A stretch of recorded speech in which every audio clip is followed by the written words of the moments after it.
3 breaks in 24 hours. Water main breaks have been popping up in the streets of Albuquerque for the 3rd weekend in a row. It's been a headache for workweek commuters. This latest round has residents in northeast Albuquerque flooded with frustration. News 13's Amanda Goodman is live in the Newsplex with more.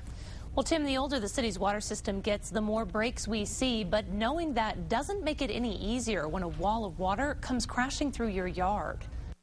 My whole front yard is just mud. It's bad. Angela Ortiz came home to a mess yesterday. A water line that runs next to her house at the corner of Betts and Ralph Northeast busted.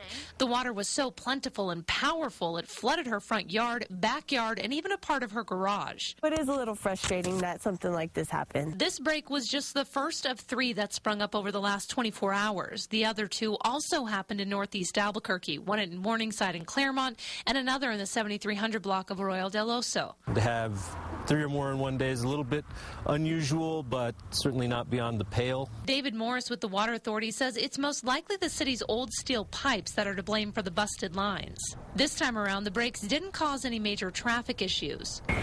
But that wasn't the case last Sunday when a break on Central near Atrisco had crews working late into the night and drivers rethinking the morning commute. And the Sunday before that, crews were at Broadway and Lead fixing a busted line. Lanes were restricted as they worked.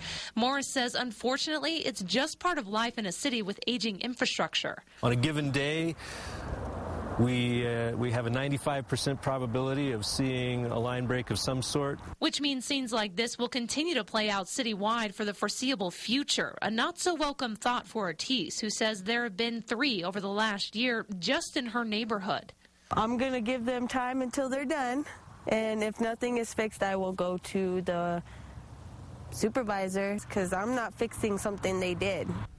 The Water Utility Authority says all 3 breaks from this weekend have been fixed. However, some have yet to be paved over, so keep that in mind if you live in those neighborhoods. Tim, back to you. Thank you, Amanda. The Water Utility Authority budgets more than $8 million a year to deal with maintenance and repairs, which include unforeseen water line breaks. They also spend about $30 million a year trying to stay ahead of the breaks by replacing the worst pipes in the city. And